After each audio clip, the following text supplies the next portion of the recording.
The pregnancy test in Heijin's trembling hands felt like a death sentence disguised as two pink lines. At 24, debt from his father's failed business and his family's eviction had driven him to accept what seemed like a legitimate job opportunity.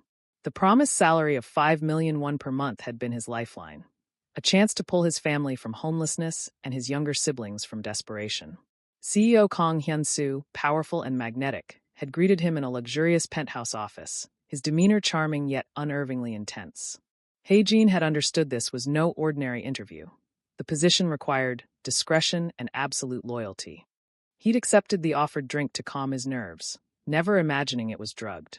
What happened next existed only in fragmented nightmares, being unable to move, Hyun-soo's hands claiming what was never offered, a cold voice promising, "You'll give me exactly what I need." When Heijin woke alone and violated, he'd run, scrubbed himself raw, and tried to forget. But now, staring at the positive test, Heijin understood with horrible clarity. He'd been targeted, drugged, and used as a breeding vessel by a monster in expensive suits. And as his phone rang with an unknown number, relentless as a predator's call, Heijin knew with cold certainty that Hyun-soo had been watching, waiting for this very moment. The alpha was coming to claim what he believed he owned. This was violation, but Heijin's only option was survival, even if it meant losing his freedom, his dignity, and his future to a man who saw him as nothing more than a carrier for his heirs. Before I tell you how I ended up here, subscribe to Starry-Eyed Lovers, and tell me where you're watching from. Heijin woke to silk sheets and sunlight filtering through floor-to-ceiling windows, and for 3 blissful seconds, he thought the nightmare had ended. Then he tried to sit up, and his body screamed with the memory of violation. The room came into focus, enormous, decorated in shades of cream and gold, with furniture that cost more than his family's entire yearly income. A prison cell designed by an interior decorator. He stumbled to the door. Locked. Of course it was locked. The handle turned from the outside, and Hyun-soo entered as if he owned not just the mansion but Heijin himself. Which, Heijin supposed with bitter clarity, the alpha believed he did. Hyun-soo looked immaculate in a crisp white shirt, his dark eyes assessing Heijin with the same cold calculation from that terrible night. "You're awake. Good." Hyun-soo's voice was calm, almost pleasant, as if they were discussing the weather. "We have things to discuss. Let me out." Heijin's voice came out rougher than intended, his throat raw from screaming himself hoarse the night before as Hyun-soo's men dragged him from his apartment. No. The simplicity of it was more terrifying than threats. Hyun-soo moved to the window, looking out over manicured gardens that stretched endlessly. "You're carrying my child, Heijin. You'll stay here where I can ensure you receive proper care, the best doctors, nutritious meals, everything you need. Everything except freedom. Freedom is overrated when you're drowning in debt." Hyun-soo turned, and something flickered in those dark eyes. Not quite sympathy, but acknowledgement. "Your family's eviction has been postponed. Your siblings' school fees are paid through the year. Consider it a down payment." Rage ignited in Heijin's chest, white-hot and purifying. "You can't buy me. I already did." The words landed like blows. 3 weeks ago you became mine. The pregnancy simply made it permanent. Heijin lunged at him, nails aimed at those cold, handsome features. Hyun-soo caught his wrists effortlessly, his grip firm but not painful, which somehow made it worse. If he'd been cruel, Heijin could have hated cleanly. Instead, Hyun-soo simply held him until the fight drained away, leaving only exhaustion. "I won't make this harder than it needs to be," Hyun-soo said quietly, releasing him. "But understand this, you're not leaving. Not until the baby is born. After that, we'll discuss terms." The door closed behind him with a soft click. The lock engaged with brutal finality. For 2 days, Heijin refused to eat. Staff brought elaborate meals on silver trays, and he hurled them at the walls, watching expensive food slide down imported wallpaper. He tried the windows, sealed. He tried screaming, soundproofed. He tried the door again and again until his hands were bruised. Hyun-soo never came. Instead, doctors appeared with portable equipment, checking Heijin's vitals while he thrashed and spat curses. They reported to tablets, to someone watching remotely. Hyun-soo was having him monitored like a particularly valuable laboratory specimen. On the 3rd evening, Hyun-soo appeared at the door, immaculate as always. "Dinner. Now. Go to hell. You can walk, or I'll carry you. Your choice." Heijin walked, hating himself for the small surrender. The dining room was obscenely opulent, a table that could seat 20 with only 2 places set at one end. Hyun-soo sat and gestured for Heijin to do the same. "I've been considering names," Hyunsu said, cutting into his steak with surgical precision. Traditional names. Something strong. Heijin picked up his plate and threw it. Crystal shattered against the wall behind Hyunsu's head, food splattering across priceless wallpaper. Hyunsu didn't flinch. He simply dabbed his mouth with a napkin and stood. Tomorrow you'll eat properly. The baby needs nutrients, whether you cooperate or not. We can do this the easy way, or I'll have them insert a feeding tube. The door locked behind him again. That night, alone in his gilded prison, Heijin finally broke. He curled into a ball on the enormous bed, one hand pressed to his still flat stomach where something he hadn't chosen was growing. He cried until his throat was raw, until there were no tears left, until exhaustion dragged him under. And in the morning, when breakfast arrived, he ate.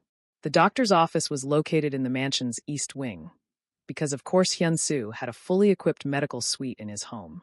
Dr. Yoon was a woman in her 50s with kind eyes that didn't quite mask her professional detachment. She smiled at Heijin as he was escorted in by two silent guards, Hyunsu following close behind like a shadow Heijin couldn't shake. "Mr. Park, please have a seat on the examination table." Dr. Yoon's voice was warm, practiced. "We'll do a standard 8-week checkup today." Heijin's eyes darted to the phone on her desk. If he could just grab it, dial emergency services, scream for help before they stopped him. He moved toward the table slowly, calculating distances, escape routes that didn't exist. "Dr. Yoon has been my family's physician for 15 years, Hyunsu said from his position by the door, reading Heijin's thoughts with unnerving accuracy. "She understands the importance of discretion." The doctor's smile never wavered, but something flickered in her expression. Not quite guilt, but acknowledgement. She was bought, paid for, just another piece of Hyunsu's carefully constructed prison. Heijin's last hope crumbled like ash. "Let's listen to the heartbeat, shall we?" Dr. Yoon squeezed gel onto Heijin's exposed stomach, and he flinched at the cold. The Doppler device pressed against his skin, moving in slow circles as she searched. Static filled the room. Then a sound like distant thunder, rapid and insistent. Whoosh, whoosh, whoosh, whoosh. Heijin's breath caught. "There we are," Dr. Yoon said softly. "Strong and healthy. 162 beats per minute. Perfect for 8 weeks." It was real. Not just an abstract consequence of violation, not just the reason for his captivity, but something alive. Something with a heartbeat that echoed through the room like an accusation and a plea all at once. Heijin's hand moved involuntarily to his stomach, fingers splaying across skin that would soon swell with proof of what had been taken from him. "Everything looks excellent," Dr. Yoon continued, oblivious to the war raging in Heijin's chest. "I'll want to see you weekly, given the circumstances." "Thank you, doctor." Hyunsu's voice was closer now. He'd moved to stand beside the examination table, his eyes fixed on the monitor, showing a tiny flickering blob. Something in his expression shifted, softened, just for a moment, before the cold mask returned. The morning sickness started that night. Heijin woke at 3 a.m. with his stomach churning, barely making it to the bathroom before losing the dinner he'd forced himself to eat. He retched until there was nothing left, then dry-heaved until his ribs ached. Sweat soaked through his shirt as he slumped against the cool tile floor. The door, the goddamn locked door, opened. Hyunsu stood silhouetted in the doorway, wearing only sleep pants, his hair disheveled in a way that made him look almost human. "Get out," Heijin managed between gasps. Instead, Hyunsu knelt beside him. Before Heijin could protest, a cool cloth pressed against the back of his neck. Hyunsu's other hand gathered Heijin's sweat-dampened hair away from his face with unexpected gentleness. "Don't touch me." But Heijin's voice had no strength behind it. "The morning sickness will pass. Usually by the second trimester." Hyunsu's tone was matter of fact, but his hands remained steady and careful. Dr. Yoon left medication. "I'll have it brought up." Another wave of nausea hit, and Heijin found himself leaning into the support of the man who'd destroyed his life. He hated himself for it. Hated the way his treacherous body accepted comfort even from the source of his torment. Hated that those hands now holding him steady were the same ones that had held him down. When the worst passed, Hyunsu helped him to his feet and guided him back to bed with a care that felt like mockery. He brought water, crackers, the promised medication. Sat in the chair by the window until Heijin's breathing evened out. "Why?" Heijin whispered into the darkness, not sure what he was even asking. "Why did you do this to me? Why are you being gentle now? Why does any of this matter?" Hyunsu was quiet for so long that Heijin thought he wouldn't answer. Then, "Because you're carrying something precious. That makes you precious too." Property, Heijin thought bitterly. He means I'm valuable property now. But as sleep dragged him under, that heartbeat still echoed in his memory. Whoosh, whoosh, whoosh, whoosh. Relentless as a promise he hadn't chosen to make but couldn't unmake either. The 12-week ultrasound should have been routine. Dr. Yoon had explained it would be more detailed than the previous visits. Measurements, genetic screening, a clearer picture of the fetus. Hae-jin had steeled himself for another reminder of his imprisonment, another whoosh, whoosh, whoosh that made his resolve waver. He hadn't steeled himself for this.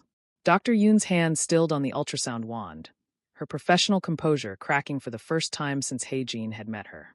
She moved the device slowly across his belly, her eyes fixed on the monitor with an intensity that made his stomach drop for reasons that had nothing to do with morning sickness. Is something wrong? Hyunsu's voice was sharp, dangerous. He'd moved from his usual position by the door to stand directly beside the examination table, close enough that Hae-jin could feel the tension radiating from him. No, nothing's wrong, exactly. Dr. Yoon's voice was carefully neutral as she adjusted the screen angle. But I'm seeing something unexpected. Let me just confirm. The silence stretched. Hae-jin stared at the black and white image on the monitor, trying to make sense of the grainy shapes. There, that was the baby. He'd learned to recognize the small form. But there was something else, other shapes that looked similar, clustered together like. 4. Dr. Yoon said quietly. You're carrying quadruplets. The word didn't register at first. It couldn't. Hae-jin's mind rejected it the way his body had rejected food for those first terrible days. 4. For babies. For lives growing inside him. For reasons he'd never escape. For anchors binding him to this mansion and the man who'd put them there. That's not possible, Hae-jin heard himself say, his voice sounding distant and strange. It's rare, but it happens.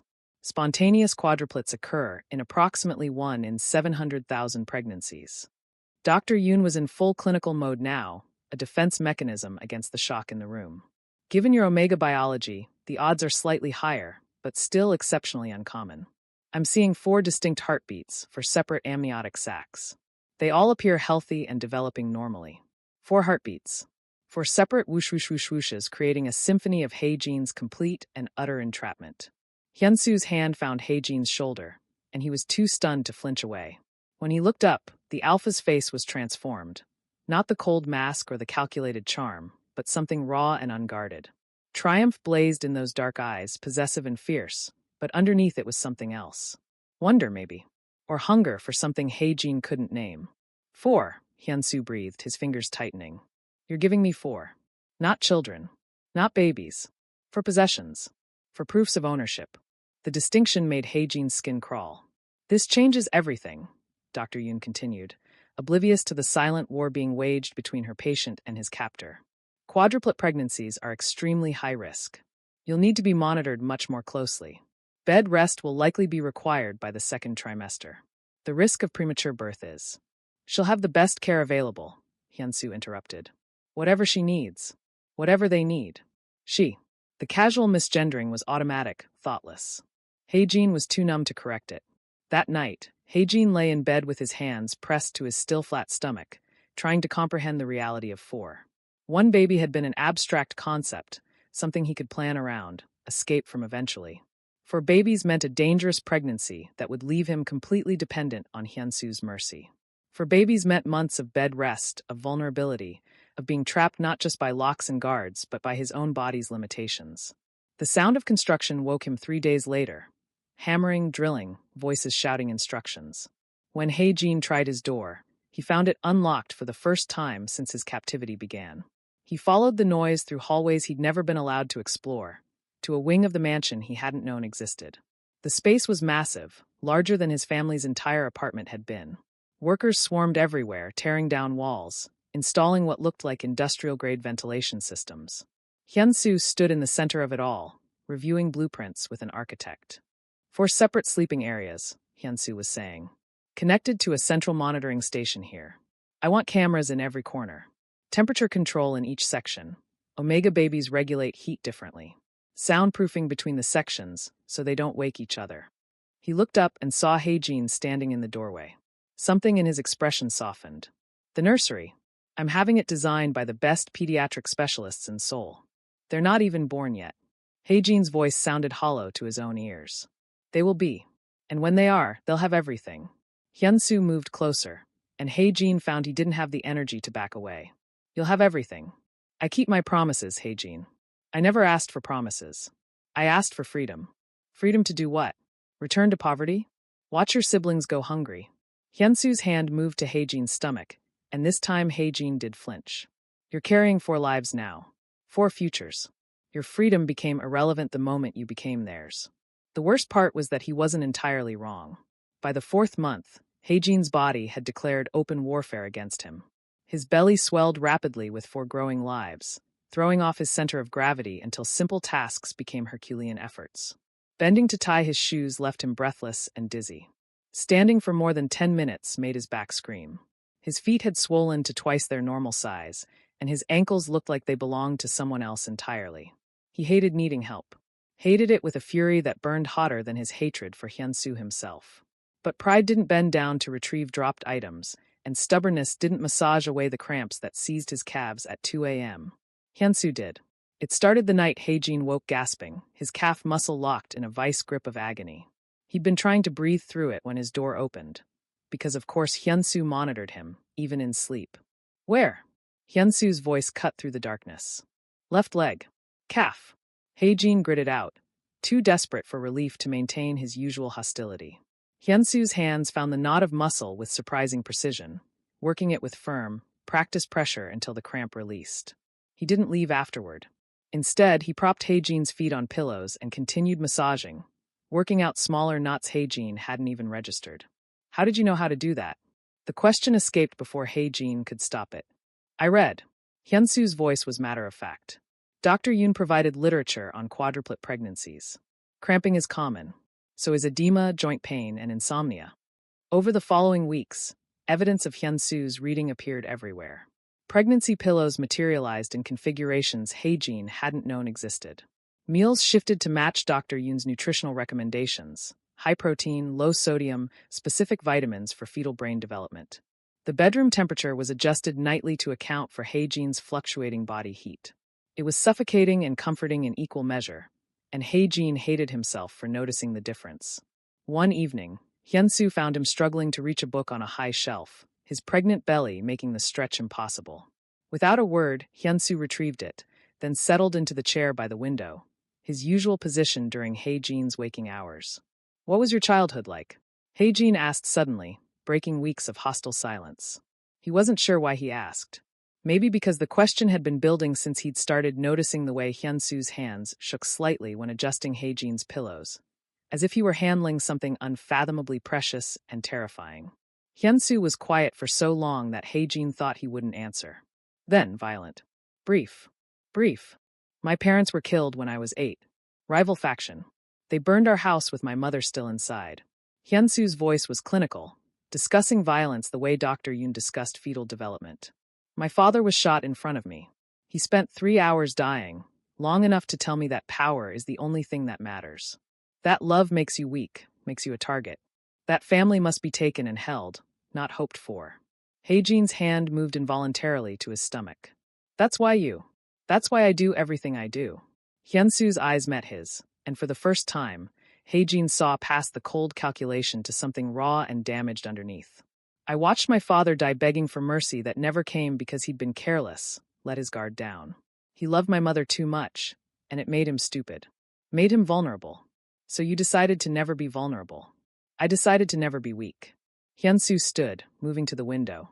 The setting sun cast his profile in sharp relief, beautiful and terrible, like a blade. When I found you, I knew. Young, desperate, fertile. Perfect for what I needed. I could have approached you properly, courted you. But that would have required trust. Faith that you'd choose me. And I've never been chosen, Heijin. Only feared or used. So you took the choice away. Yes. No apology, no justification. Just brutal honesty that somehow hurt worse than lies would have. Heijin absorbed this, turning it over in his mind like a stone. It didn't excuse anything. Nothing could excuse what Hyunsu had done. But it contextualized it, made him something more complex than the monster Heijin had needed him to be. What do you want for them? Heijin asked quietly, his hands spanning his swollen belly. The babies. What kind of life? Hyunsu turned, and something in his expression cracked. Safe. I want them safe. Protected.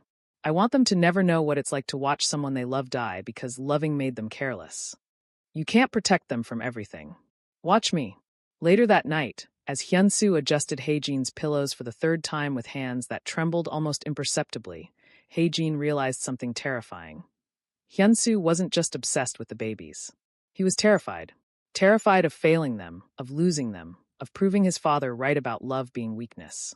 It didn't make Hae-jin forgive him, but it made him understand, and understanding was its own kind of prison. One without locks or guards, but just as impossible to escape. Would you risk everything for someone you weren't supposed to love? Subscribe to Starry-Eyed Lovers, and comment where you're watching from. The attack came during Hae-jin's afternoon rest, when the mansion was quietest and Hyun-soo was supposedly in a meeting 3 floors down.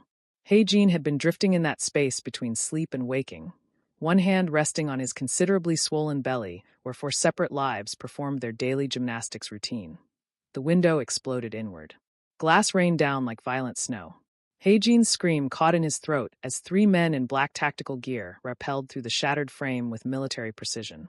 The first one reached him before he could even process what was happening, gloved hands grabbing his arm.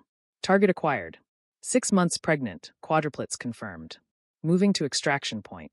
The bedroom door didn't open. It exploded off its hinges. Hyun-soo moved like violence incarnate. No gun, no weapon, just raw, brutal fury channeled through a body that knew exactly how to kill. He caught the first attacker by the throat, and Hae-jin heard the wet crack of vertebrae shattering before the man even hit the ground. The second attacker raised a weapon. Hyun-soo was faster, impossibly fast, closing the distance and driving his thumb into the man's eye socket with surgical precision. The scream was inhuman, cut short when Hyun-soo twisted his neck with the same casual efficiency he used adjusting Hae-jin's pillows. The third man made it 2 steps toward the window before Hyun-soo caught him. What followed wasn't a fight, it was an execution.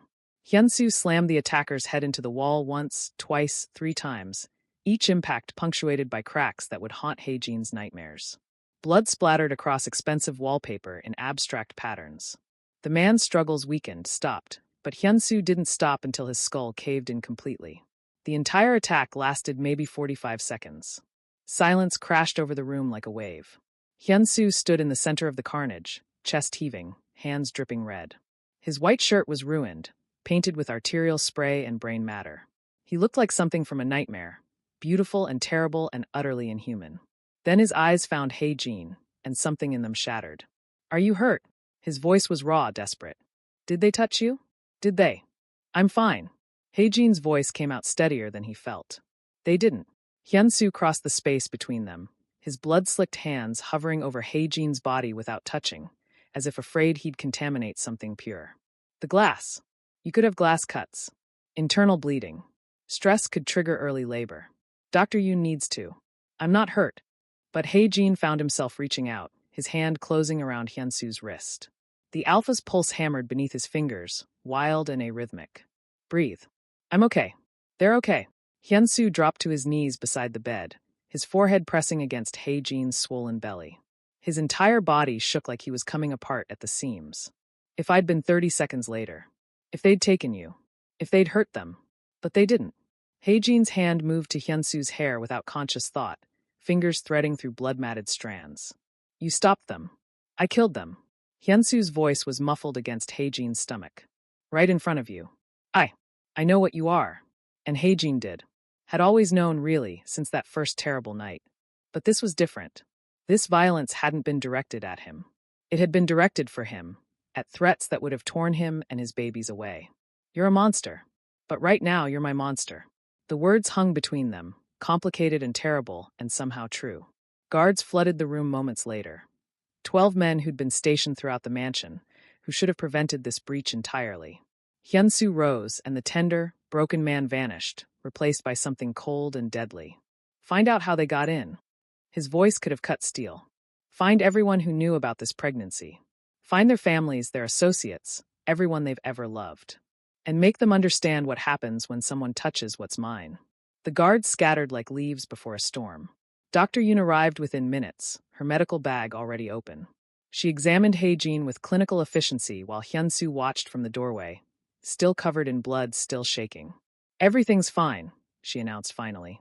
No injuries, baby's heartbeats are strong. But I want you under observation for the next 24 hours. After she left, Hyunsu moved to the bathroom. Haejin heard water running, the shower turning on.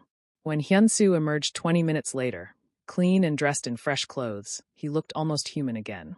Almost. I'm moving you to the safe room, he said. Reinforced walls, bulletproof glass, dedicated security detail. No more risks. A prettier cage. A safer one. Hyunsu sat in his usual chair, and for the first time since Haejin had been brought here, he looked exhausted. Vulnerable. I meant what I said. I'll burn the world down before I let anyone take you. Take them. Haejin believed him. That was the terrifying part. He believed every word, and some dark, damaged part of himself found comfort in that promise of violence. Because Hyunsu was a monster, yes. But he was a monster who would kill for them without hesitation, who would drown soul in blood to keep them safe. The moral lines that should have been clear blurred into something uncomfortably gray. The safe room was exactly what Hyunsu had promised, a fortress disguised as luxury. Reinforced steel behind silk wallpaper, bulletproof glass offering views of gardens Haejin still couldn't access, technology that could track a threat 3 blocks away. A beautiful prison within a prison, but Haejin had stopped fighting the locks weeks ago. His body had become its own cage, swollen and unwieldy for lives that made every movement a negotiation. Month 7 arrived with Haejin feeling less like a person and more like a vessel about to burst. His belly was enormous, stretched tight as a drum, decorated with silvery lines that Dr. Yoon called badges of honor, and Haejin called evidence of his body's betrayal. He couldn't see his own feet anymore. Couldn't sleep for more than an hour before someone's elbow or foot jabbed his ribs. Couldn't remember what it felt like to exist as just himself, singular and whole. Hyunsu had taken to reading to him in the evenings. Pregnancy books, mostly, his voice steady and clinical as he detailed fetal development milestones. It should have been invasive, another way of controlling the narrative of Haejin's body. Instead, it had become routine, almost comfortable. The monster who'd stolen his choices now recited facts about lung development with the same intensity he'd once used to kill 3 men without breaking a sweat. At 7 months, they can hear us, Hyunsu was saying, his usual position in the chair pulled closer to the bed than it used to be. They recognize voices, respond to. The kick came from nowhere, sharp and insistent, like someone had punched Haejin's stomach from the inside. He gasped, his hand flying to the spot. Then another kick. And another. For different sensations from 4 different places. A coordinated assault that was somehow more real than anything that had come before. There! Haejin couldn't finish the sentence. His hand moved across his belly, chasing the movements. There, one of them was doing what felt like somersaults. And there, another pressing what had to be a foot against his ribs so hard it took his breath away. Without thinking, without the careful distance he'd maintained for 7 months, Haejin reached out and grabbed Hyunsu's wrist. Give me your hand. Quickly. Hyunsu moved instantly, his book forgotten, dropping to his knees beside the bed. Haejin pressed the alpha's palm to his belly, right where the strongest kicks were happening. They both froze. Under Hyunsu's hand, a tiny foot pushed out, creating a visible bump that traveled across Haejin's stomach like something from a science fiction film. Then another movement, this one from the left side. Then the right. All 4 babies seemed to have woken up at once, performing some kind of synchronized routine that was equal parts beautiful and alarming. Hyunsu made a sound, broken and raw, something between a laugh and a sob. His other hand joined the first, spanning Haejin's belly, chasing each movement with reverent attention. Tears streaked down his face unchecked. They're real, he whispered. I mean, I knew they were real, but... I know. And Haejin did. The heartbeats had been abstract, the ultrasound images grainy and alien. But these insistent little kicks, these proof-of-life jabs, this was undeniable. Hyunsu pressed his forehead to Haejin's belly, his shoulders shaking. I did a terrible thing to you. The words came out choked, barely coherent. I know that. I'll never stop knowing that. Every day I wake up and remember what I took from you. Your choice, your freedom, your chance to want this instead of being forced into it. Haejin's hand moved to Hyunsu's hair, fingers threading through the dark strands in a gesture that had become familiar despite everything. But you've given me something I thought was impossible for someone like me. Hyunsu looked up, his face devastated and hopeful in equal measure. A family, a purpose beyond power and violence, and proving I'm untouchable. These babies, they're everything I never dared want because wanting things makes you vulnerable. And you, don't. Haejin's voice was soft but firm. I don't deserve forgiveness. I know that. But I'm going to spend every day trying to deserve you anyway. Trying to deserve them. Even if it takes the rest of my life. The kicks continued, a constant reminder that they weren't just two people anymore. They were six, connected by biology and violence, and something neither of them had a name for yet. I don't forgive you, Heijin said finally, his hand still in Hyunsu's hair, the alpha's palms still warm against his belly where their children performed their acrobatics. I don't know if I ever will. What you did, there's no making that right. Hyunsu nodded, accepting the verdict without argument. But I don't know what I feel about you anymore either. The admission cost something, but Heijin forced himself to continue. I hate that you trapped me. Hate that you took my choices. Hate that my body isn't mine anymore, because of what you did. He paused, feeling another kick beneath Hyunsu's hand. But I can't deny that you've changed. That you're not the same man who drugged me, Anne, and did what you did. And I can't deny that when I think about the future, when I imagine these babies being born and growing up, I see you in it. Even though I don't want to. Even though it would be easier if I didn't. What does that mean? Hyunsu's voice was barely audible. It means I'm trapped in more ways than just locked doors. Heijin forced himself to meet those dark eyes.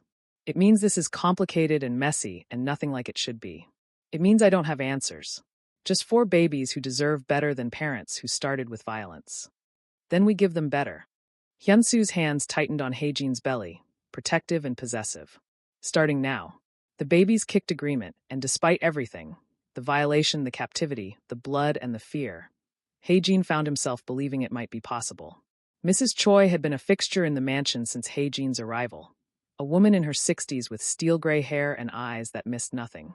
She moved through the safe room with practiced efficiency, changing linens and arranging fresh flowers, her presence so constant it became invisible.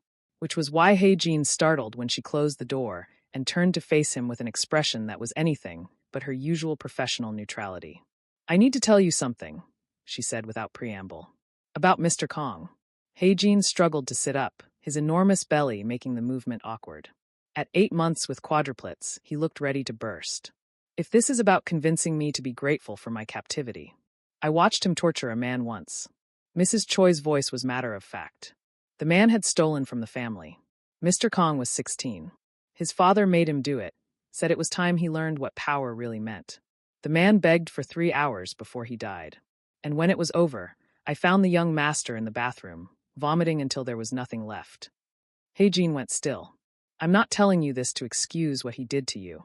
Mrs. Choi moved to the window, her silhouette backlit by afternoon sun. What he did was unforgivable. But you should know who made him into the man capable of such things. His father. His father was a monster. Made Mr. Kong watch his mother burn alive, told him that loving her had made them both weak. That attachment was a liability in their world. She turned, and her eyes held decades of witnessed horrors. After that, he trained the boy like you'd train a weapon. Stripped away everything soft, everything human. By the time the old man died when Mr. Kong was 20, there was nothing left but edges. And his first love? Heijin asked quietly, remembering Hyunsu's bitter comment about never being chosen. Mrs. Choi's expression darkened. Jiwoo. Beautiful Omega, sweet-natured. Mr. Kong fell completely, stupidly in love. Planned to leave the organization, build something legitimate. He told Jiwoo everything, every secret, every weakness, every rival. And Jiwoo was a plant, sent by the Kim family to destroy us from within. Heijin's hand moved to his belly instinctively, protective. The assassination attempt almost succeeded. Mr. Kong survived, but 12 of our people died. After that, Mrs. Choi's voice softened with something like pity. After that, he decided love was a weapon people used against you. That the only way to have family was to take it, control it, never let it become a vulnerability. That doesn't make what he did to me right. No, it doesn't. Mrs. Choi met his eyes steadily. But it explains why a man terrified of being chosen might drug someone instead of risk rejection. Why someone who equates love with betrayal might force what he's too damaged to ask for. Before Heijin could respond, pain lanced through his belly, sharp, wrong, nothing like the usual kicks and stretches. He gasped, doubling over as much as his size allowed. What? Mrs. Choi was at his side instantly. What's happening? I don't know. It hurts. Something's wrong.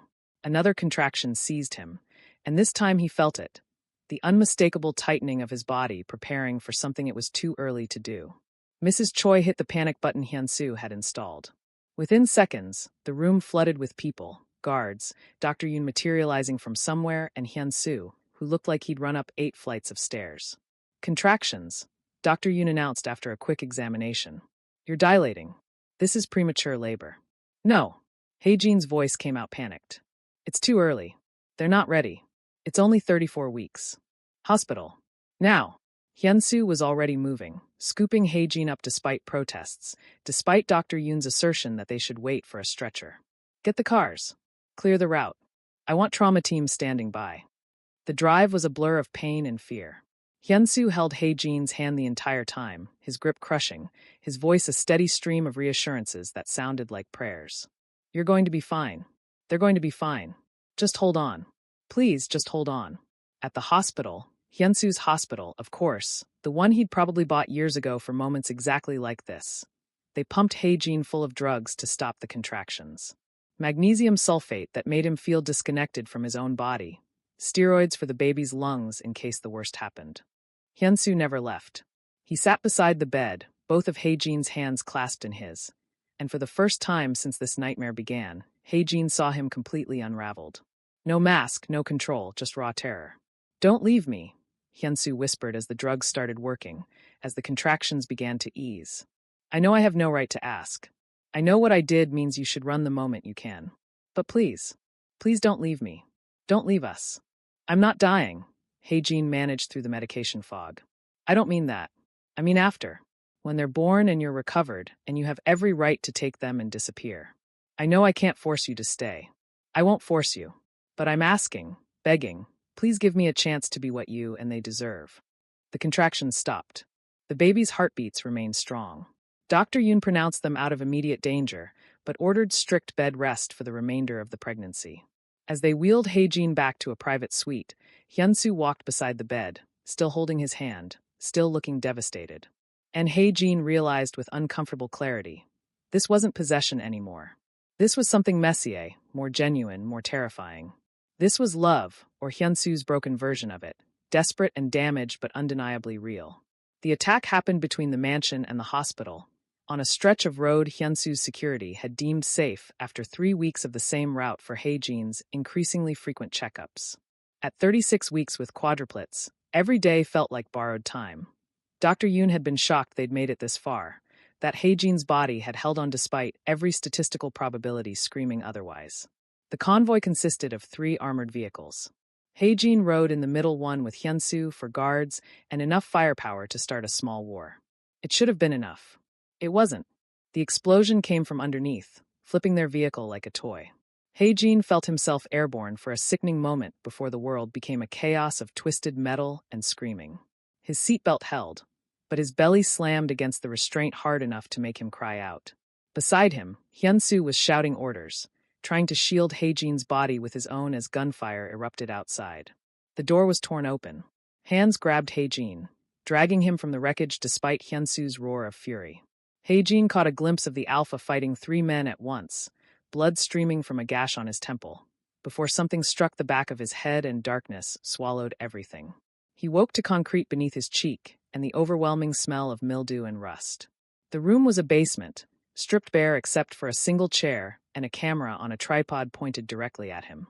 Pain radiated from his belly, not contractions, but the deep ache of impact, of bodies that had been jostled too violently. Finally awake, a man emerged from the shadows, older, with a face that might have been handsome before violence had carved it into something cruel. I'm Park Min-ho. Your alpha killed my brother 15 years ago. Took everything I had. And now I'm going to return the favor. Hae-jin tried to move, but his hands were zip-tied behind his back. At 9 months pregnant with quadruplets, he was as helpless as a beached whale. Please. The babies. Oh, I'm counting on the babies. Min-ho crouched beside him, his smile a vicious thing. 4 of them, I'm told. Hyun-soo's perfect little heirs. I wonder how he'll feel watching me cut them out of you one by one. Terror turned Hae-jin's blood to ice. Min-ho pulled out a phone, dialed, and put it on speaker. Hyun-soo answered on the first ring, his voice ragged. If you've heard him, he's alive. For now. Min-ho turned the camera on, and Hae-jin could see himself on the phone's screen, disheveled, terrified, visibly pregnant. But I have a proposition. Your entire empire, every territory, every business, every asset, signed over to me within the hour. Plus you, on your knees, broadcasting your surrender to every family and soul.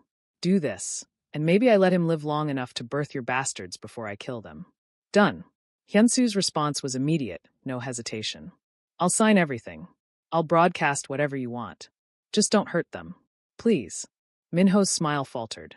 You're not even going to negotiate? There's nothing to negotiate. You want my empire? It's yours. You want me humiliated? I'll crawl through broken glass on live television. You want my life? Take it. Just let him go. Let them go. Hyunsu. Haejin tried to speak, but Minho covered his mouth. How touching. The great Kong Hyunsu, brought to his knees by an Omega whore. Minho laughed, but it sounded uncertain. You really would give up everything? For them? I'd give up everything twice. Have you ever been betrayed by family? Share your story, and tell us where you're watching from. The rescue came 90 minutes later. No negotiation, no waiting for Minho's demands to be met. Just overwhelming violence as Hyunsu's remaining forces located the basement and came through every entrance at once. The gunfire was deafening. Minho tried to use Haejin as a shield, pressing a knife to his throat, but Hyunsu shot him through the eye from across the room without breaking stride. Then Hyunsu was there, cutting Haejin's restraints with shaking hands, checking him for injuries with a desperation that bordered on mania. Are you hurt? Did they touch you? The babies, are they? I'm okay. We're okay. But even as Haejin said it, he felt the first contraction grip his belly. The stress, the impact, the terror, it was too much. Hyunsu, I think it's time. Hyunsu's face went white. He scooped Haejin up, carrying him toward waiting vehicles while shouting medical orders. In the ambulance, with contractions coming faster and Dr. Yoon's voice on speakerphone walking them through what to do if the babies came before they reached the hospital, Hyunsu gripped Haejin's hand like a lifeline. I'm sorry. The words tumbled out broken and desperate. I'm so sorry for all of it. For taking your choice, for trapping you, for making you a target because of what I am. When this is over, when they're born and you're safe, I'll let you go.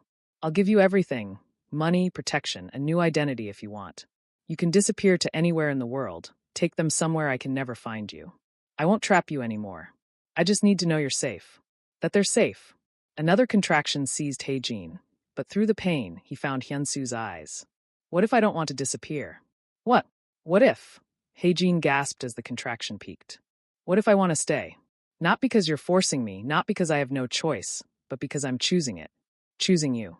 Choosing this mess we've made. You can't mean that. After everything I've done. I'm not saying I forgive you. I'm saying I'm choosing anyway. Haejin squeezed Hyunsu's hand hard enough to hurt. I'm choosing to try. To build something real from this disaster.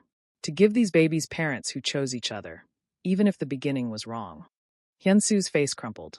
He pressed his forehead to Haejin's, tears streaming unchecked. I don't deserve you. No, you don't. But I'm choosing you anyway. The hospital loomed ahead, and with it the future. Terrifying and uncertain and completely, finally, Haejin's choice to make. The delivery room was chaos incarnate. 4 separate medical teams, equipment covering every available surface. Dr. Yoon's calm voice cutting through Haejin's screams as his body tried to accomplish the impossible task of bringing 4 lives into the world at once. Hyunsu stood at his side through all of it, letting Haejin crush his hand until the bones ground together, whispering encouragement that sounded like prayers. When the pain became too much and Haejin sobbed that he couldn't do it, Hyunsu pressed their foreheads together and said, You can. You're the strongest person I've ever known. Just a little more. Jiho came first at 11:47 p.m., tiny and furious, his cries splitting the air like a declaration of war. Minjun followed 3 minutes later, quieter but no less determined. Suha arrived at 11:53, and Haewon made her entrance at 11:56, as if she'd been waiting to make sure her siblings were okay before joining them. 4 babies. 2 boys, 2 girls. All premature, all smaller than they should be, but breathing, crying, alive. Hyunsu wept openly as nurses cleaned and assessed each infant, his hand never leaving Haejin's shoulder. When they finally placed all 4 babies on Haejin's chest for skin-to-skin contact, a squirming, mewling pile of new life, Hyunsu looked at him with something like reverence. You did it, he whispered. You brought them all here safely. We did it, Haejin corrected, too exhausted to maintain old barriers. Recovery took 3 days in the hospital. Haejin's body had been through a war, and his mind wasn't far behind. But in the quiet moments between feedings and checkups, he and Hyunsu finally had the conversation that had been building for 9 months. I want you to know, Hyunsu said, sitting in the chair he'd barely left since the birth. That I've signed over full custody to you. Legal papers are already filed. You can take them anywhere, and I have no parental rights unless you choose to grant them. Hae-jin looked up from where Soo-ah slept against his chest. What? You said you were choosing to stay, but I needed you to know you don't have to. That it's a real choice, not just different bars on the same cage. Hyunsu's hands twisted together. I want you to stay. I want us to be a family. But only if you choose it freely, with full knowledge that you can leave anytime, and I won't stop you. And you'd just let me take your children away? They're not my children unless you decide they are. Hyunsu met his eyes. I don't deserve them by right of biology or force. I only deserve them if I earn it every single day. Hae-jin was quiet for a long moment, studying the man who destroyed and then rebuilt his entire world. I have conditions. Anything. Therapy. For you, for me, for us together. Real therapy with someone you don't own. Hae-jin shifted carefully, mindful of his healing body. And I want my own bank accounts, my own space in whatever house we live in, my own life outside of being the Omega who carries your children. Done. I want us to start over. Not forget what happened. I'll never forget, but build something new that isn't founded on force. I'll spend the rest of my life building it with you. 6 months later, their home was a beautiful disaster. For babies meant 4 times the chaos. Someone was always crying, always hungry, always needing something. The mansion had been sold, replaced by a smaller house with a garden where children could actually play someday. Hyunsu had left the mafia entirely, liquidating legitimate businesses to fund a new venture protecting vulnerable Omegas from trafficking. Hae-jin watched him during a 2 a.m. feeding, this former monster now cradling Min-jun with hands that had once killed without hesitation. Hyunsu attended therapy twice weekly, learning words like consent and boundaries and actually applying them. He asked permission before touching Hae-jin, every time, relearning intimacy from scratch. It wasn't perfect. Some days Hae-jin still woke from nightmares of that first terrible night. Some days Hyunsu's protective instincts crossed into controlling territory, and they had to stop and recalibrate. But they were trying, genuinely trying, to build something real from the wreckage. 5 years later, their living room was controlled chaos.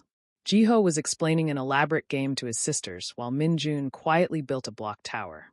Hae-jin worked at his desk in the corner, reviewing applications for his Omega support organization, while Hyunsu attempted to referee before someone's block tower became a weapon. Papa! Soo-ah appeared at Hae-jin's elbow, her dark eyes curious. How did you and Daddy meet? Hae-jin and Hyunsu exchanged a look across the room. A conversation of glances that spoke of shared history, complicated truths, and the decision they'd made about when and how to tell their children the real story. That's a big question, sweetheart, Hae-jin said carefully.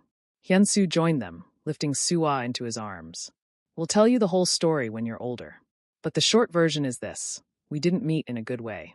Daddy made some very bad choices that hurt Papa. But you're together now, Soo-ah said, as if this solved everything. We are, Hae-jin agreed. Because after the bad beginning, we worked very, very hard to make a good middle. And we're still working on making a good ending. Every single day, Hyunsu added, his free hand finding Hae-jin's. We choose each other every single day. It wasn't the fairy tale ending Hae-jin had once dreamed of, back before his life was torn apart and rebuilt. But watching their 4 children, healthy, loved, safe, and feeling Hyunsu's hand in his, steady and sure and earned through countless small choices to be better, Hae-jin realized it was something more valuable. It was real. Complicated, messy, built on foundations that should have crumbled but somehow held. It was theirs.